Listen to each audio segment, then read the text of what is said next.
Halo teman-teman, salam berjumpa kembali ya. Kali ini saya akan merangkum menceritakan alur sebuah film yang teman-teman request. Dan kali ini datang dari teman kita. Dia merequest film yang berjudul Pompeii. Film ini berjenis drama aksi petualangan berdurasi 105 menit yang digarap oleh Paul W.S. Anderson. Sementara naskah ditulis oleh Janet Scott Batchelor dan Lee Batchelor. Film ini dibintangi oleh Kit Harington, Emily Browning, Kiefer Sutherland, Sasha Roiz, dan lain-lain. Film ini sendiri menceritakan tentang kisah epik Milo yang budak dan jadi petarung tangguh tak terkalahkan, yang kemudian secara kebetulan bertemu dengan cinta sejatinya, Cassia, yang adalah putri cantik dari saudagar kaya raya yang secara paksa bertunangan dengan senator Romawi yang korup. Ketika gunung Vesuvius meletus dengan semburan bola-bola apinya dan lava yang menyala-nyala, harus berjuang dan berpacu dengan waktu untuk menyelamatkan kekasihnya di kota Pompeii yang dulunya megah luar biasa, kemudian runtuh dalam sekejap. Jadi langsung aja kita masuk ke video. Sebelumnya mohon klik dulu tombol subscribe-nya. Kalau sudah, kita langsung saja. Film ini dimulai dengan memperlihatkan korban-korban letusan gunung Vesuvius yang dibalut oleh magma padat dan sebuah kutipan dari Pliny the Younger tentang kehancuran dan tangisan rakyat Pompeii yang ditulis pada tahun 79 Masehi. Jauh sebelum itu, di Britania pada tahun 62 Masehi, sebuah desa penunggang kuda suku Keltik sedang berperang dengan pasukan Romawi. Malam mengerikan itu pun disaksikan Milo kecil yang melihat keluarga dan seluruh orang yang dikenalnya dibantai habis-habisan oleh pasukan Romawi yang dipimpin oleh Senator Corvus. Milo yang sempat diselamatkan ibunya itu berpura-pura mati dan ikut ditumpuk dengan mayat-mayat lainnya oleh pasukan Romawi. Setelah pagi tiba dan suasana ia yakin aman, Milo keluar dari tumpukan mayat, melihat ayahnya yang tergantung di pohon. Matanya menatap sedih, tetapi Milo segera berlalu dan mengembara seorang diri. Jauh ia berjalan menembus hutan. Kemudian sekelompok pria menemukannya dan membawanya pergi ke kota. 17 tahun kemudian, saat itu 79 Masehi, di Londinium, seorang kaya raya dan pemilik budak bernama Graceus dilanda kebosanan. Pertarungan antara budak baginya tidak menarik sama sekali. Ia ingin melihat suasana yang lebih seru dan baru. Seorang pelayannya memberitahu pada Graceus tentang seorang gladiator baru yang dikenal dengan nama Sel. Satu-satunya orang dari suku penunggang kuda yang selamat dari pembantaian mengerikan malam itu. Tidak salah lagi, ia adalah Milo yang kini jauh lebih dewasa dan gagah. Ia masuk dalam arena dan diadu dengan 3 gladiator lainnya. Tidak butuh waktu lama bagi Milo membunuh ketiganya. Ia lincah dan sadis. Hal itu membuat Graceus tertarik padanya. Setelah itu, Milo dan budak-budak lainnya dibawa menuju Pompeii. Di saat yang sama, kepulangan putri Cassia dan saudarinya Ariadne yang baru saja dari Roma. Kereta kuda yang dinaiki oleh Cassia terperosok ketika melewati lubang besar hingga menyebabkan seekor kuda terjatuh kesakitan. Cassia turun dan berlari menghampiri kuda tersebut. Milo yang melihat dan merasa iba kepada sang kuda meminta pada penjaga budak yang bernama Bellator untuk melepaskan borgolnya agar ia bisa melihat kudanya. Awalnya Bellator menolak, tapi begitu Cassia memberi izin, Milo segera dilepas dan dibiarkan menenangkan kuda yang meringkik kesakitan. Hanya dengan sekali sentuhan dan beberapa bisikan, kuda itu menjadi tenang. Milo pun meminta Cassia untuk menekan sisi kaki kuda tersebut agar tidak merasakan sakit, sementara ia mematahkan leher kuda tersebut untuk melepaskan ia dari kesakitan. Cassia mengerti bahwa ia sudah melakukan hal yang tepat. Mereka tiba di Pompeii. Cassia kembali ke istana dan menemui kedua orang tuanya, Severus dan Aurelia. Ia begitu bahagia karena telah meninggalkan Roma karena tak begitu nyaman. Cassia pun sangat senang ketika ia menemui kuda kesayangannya, Verres, dan pengurus kudanya Felix. Ia berkata ia akan melatih dan mengurus Verres malam itu, sementara Milo yang dibawa ke penjara bawah tanah bersama dengan budak-budak lainnya. Milo terlibat perkelahian akibat oleh seorang gladiator berbadan besar yang menaruh dendam atas kematian saudaranya.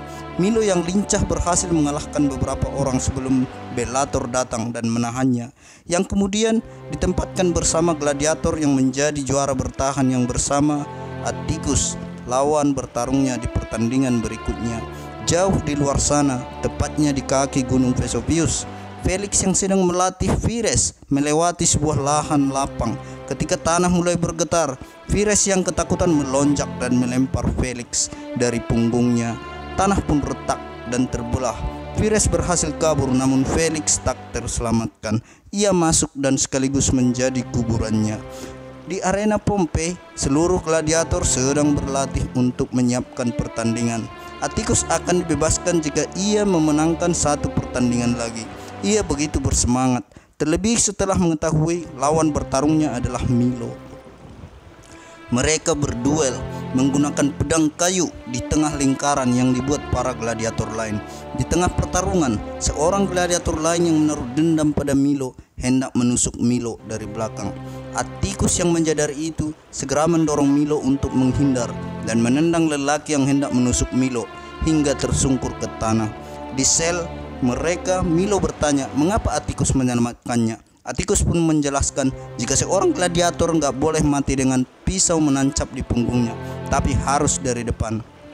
Senator Corvus datang ke Pompei untuk urusan investasi mewakili Kaisar Titus. Seluruh warga berbalik ketika melihat kedatangannya, menunjukkan ketidaksukaan mereka. Sementara orang tua Cassia menyambutnya, berusaha bersikap baik agar Corvus bisa membuat Titus memberikan dana investasi untuk membangun Pompei. Mereka tidak mengetahui kedatangan Corvus memiliki maksud yang terselubung terhadap putrinya Cassia. Vires telah kembali ke istana tanpa Felix. Mendapati hal itu membuat Cassia agak bingung karena perawat dan pelatih kuda kesayangannya menghilang. Di hari yang sama, untuk menunjukkan keramah tamahan pada Corvus, malam harinya orang tua Cassia mengadakan pesta di sana. Milo, Atticus dan beberapa budak-budak lainnya pun dibawa ke sana untuk melakukan pekerjaan malam. Di tengah perjalanan mereka, Milo melihat Corvus yang menunggang kuda. Ia masih mengenali wajah itu, wajah pelaku pembantaian sukunya.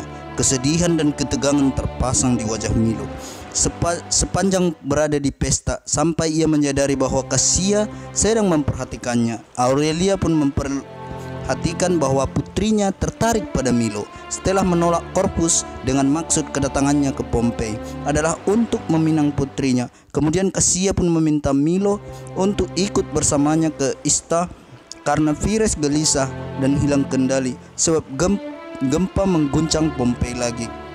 Mereka pergi didampingi Bellator, si pengawas budak. Cassia memberi izin ke Milo untuk merawat Vires sendirian, hingga kemudian Cassia menyusulnya. Keduanya terlibat percakapan tentang suku Keltik yang dibantai pasukan Roma dan penegasan Cassia bahwa ia bukan bagian dari Roma. Lalu Cassia meraih tangan Milo dan pergi menunggang kuda keluar istana.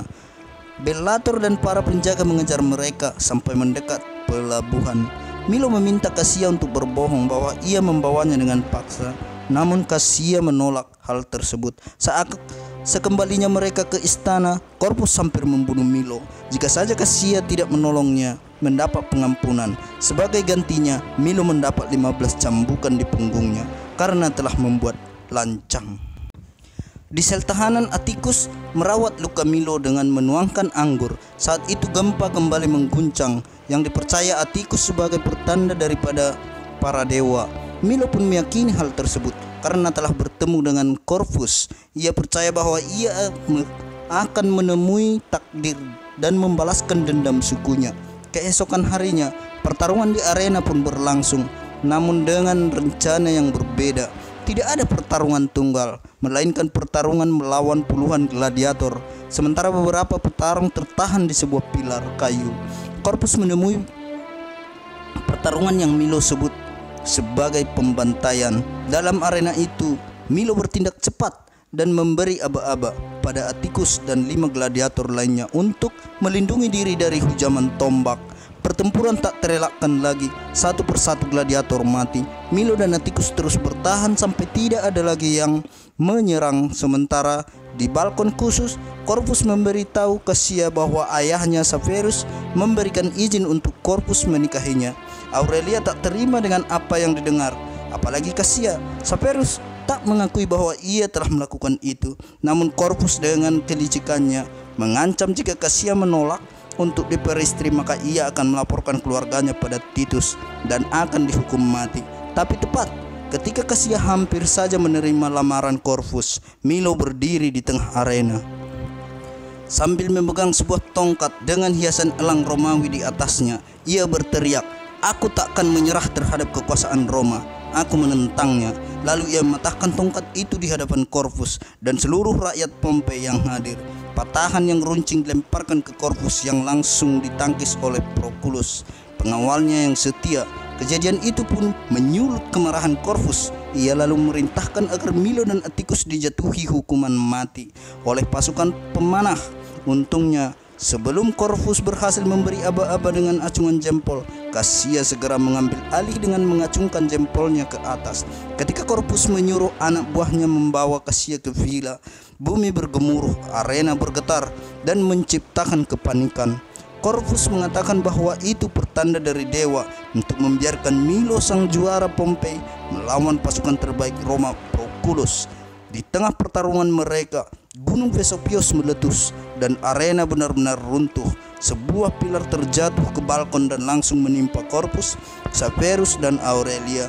Di tengah arena yang terbelah, Milo melanjutkan pertarungannya dengan Proculus. Di penjara bawah tanah, ia juga mengambil kesempatan itu untuk melepaskan seorang gladiator dan membiarkan mereka mengejar Proculus dan Bellator. Sayangnya Proculus berhasil lolos sedangkan Bellator dipukuli sampai mati. Atticus merasa terkesan dengan apa yang dilakukan oleh Milo. Sementara itu, puing-puing reruntuhan menimpa Aurelia. Di balkon, Severus yang masih dalam keadaan lemah diminta Aurelia untuk membunuh Corvus yang tidak sadarkan diri. Belum sempat ia menancapkan pedangnya, Corvus terbangun dan merebut pedangnya itu, lalu menusuknya ke dada Severus, lalu berkata kepada mereka bahwa mereka tidak akan berbisnis lagi. Corvus pergi meninggalkan mereka. Milo yang keluar dari bawah tanah pun menemukan Aurelia yang sekarat. Ia menyampaikan permintaannya yang terakhir untuk menyelamatkan Cassia. Sebelum akhirnya meninggal, Gunung Vesuvius mulai mengeluarkan bola-bola api dari perut bumi Pompei. Dipenuhi oleh jerit tangis ketakutan dari para penghuninya, kota mulai terbakar dan hancur. Semua orang berusaha menyelamatkan diri dengan berlari ke pelabuhan. Milo berpacu dengan waktu untuk menyelamatkan Cassia. Ia mengarah ke kaki Gunung Vesuvius. Setelah sepakat dengan Atticus untuk bertemu di pelabuhan, di villa, Ariadne mencoba membebaskan Cassia, namun bangunan runtuh dan menimpa Cassia. Milo datang di saat yang tepat dan berhasil mengeluarkan Cassia dari reruntuhan yang mulai terbakar. Bangunan villa itu longsor dan membuat Ariadne tewas terseret reruntuhan. Milo bergegas membawa Cassia pergi sebelum hal yang lebih buruk menimpa mereka. Di kota, keadaan yang terhimpit membuat Corvus memerintahkan pasukannya membunuh rakyat menghalangi jalan mereka. Sementara di pelabuhan, Gracchus yang telah berlayar keluar setelah membayar mahal pun tak terselamatkan ketika bola api menghantam kapal yang ditumpangi. Tak lama berselang, tsunami yang disebabkan gempa vulkanik datang menuju Pompei. Atticus melihat itu dari tiang yang dipanjatnya, segera berteriak agar semua orang berlari ke arah yang berlawanan. Mereka terkepung. Di satu sisi, Gunung Vesuvius sedang memuntahkan bola api, sedangkan lautan sedang meluap dan menenggelamkan kota. Tak ada jalan keluar selain kematian. Lahar panas sudah mulai keluar dari Vesuvius. Abu-abu hitam berterbangan. Sejenak, keheningan menyelimuti Pompei karena bola api berhenti menghantam. Milo dan Cassia bertemu kembali dengan Atticus bahwa mereka tidak bisa pergi karena tsunami menghadang. Mereka harus pergi ke pembukitan untuk mengungsi. Sadar bahwa mereka takkan sanggup menempuhnya dengan berjalan kaki, Milo pun mengajak mereka ke arena dan mengambil kuda di sana. Cassia menemui orang tuanya yang menghadap maut dengan berpegangan tangan, namun tak menyadari bahwa Corvus berada di belakang dan kemudian menangkapnya. Milo dan Atticus yang sedang mengambil kuda terhadang oleh pasukan Romawi. Begitu mereka kembali ke arena, Corvus sudah membelenggu Cassia ke kereta kudanya dan bersiap kabur. Proculus dan beberapa prajurit menghalangi Milo dan Atticus. Setelah prajurit mereka habisi dan hanya menyisakan Proculus, Atticus meminta Milo agar Milo pergi lebih dulu mengejar Corvus yang membawa Cassia. Setelah mengucapkan selamat tinggal dan berjanji untuk bertemu lagi, Milo segera pergi mengejar Corvus dengan menunggangi Vires. Di arena hanya ada Atticus dan Proculus yang berduel. Pedang pun tertancap di tubuh Atticus yang masih memegang pergelangan tangan Proculus dengan erat. Ia mematahkan pedangnya dan dengan kuat ia menancapkan pedang tersebut ke leher Proculus. Ia pun tewas seketika. Milo telah berhasil mengejar Corvus. Cassia sudah membebaskan dirinya dari borgol menggunakan patahan kayu. Kecelakaan pun terjadi. Kereta kuda yang dikendarai oleh Corvus terlepas dan menabrak dinding. Corvus terpental cukup jauh, sementara Cassia masih berada di kereta. Milo menghampiri Cassia ketika Corvus hampir menikamnya dari belakang. Terjadi pertarungan sengit di antara mereka. Milo pun berhasil menikam lengan Corvus saat Vesuvius memuntahkan bola apinya dan mengenai tepat di mana mereka bertarung. Sesaat Cassia khawatir ketika Corvus keluar dari asap yang memenuhi tempat itu, tetapi Milo yang tiba-tiba keluar segera menjatuhkan Corvus ke tanah. Melihat Corvus yang meraih pedang di dekatnya, Cassia bertindak cepat membelenggu tangannya ke kereta. Milo mengingatkan Corvus tentang pembantaian yang dilakukannya belasan tahun silam, lalu meninggalkannya di sana, membunuhnya dengan cara yang lain, membiarkan ia terkena lahar panas yang menyapu Pompei. Kini mereka dikejar malaikat kematian dan dari Vesuvius. Milo memacu Vires menuju pembukitan untuk menghindari serbuan lahar. Namun Vires terlalu lelah untuk membawa 2 orang di punggungnya hingga melemparkan Cassia. Menyadari hal itu, Milo meminta Cassia pergi bersama Vires untuk menyelamatkan diri. Cassia menolak mentah-mentah ide itu. Ia ingin menghabiskan saat-saat terakhirnya bersama Milo. Keduanya memandang satu sama lain ketika lahar panas mencapai mereka. Di akhir film, tubuh Milo dan Cassia yang terpatung diselimuti magma padat menjadi sorotan. Lalu film pun berakhir. Memadukan tema sejarah, bencana alam, romansa, dan kekerasan, Pompei menyajikan kisah yang cukup menarik, mengharukan, dan sekaligus sangat tragis. Terlepas dari kurang lebihnya penyampaian saya, Pompei terasa tidak membosankan dan cukup layak untuk ditonton. Segitu saja teman-teman untuk pembahasan kita kali ini. Terima kasih untuk kalian yang menonton video ini sampai habis. Sekian dan terima kasih.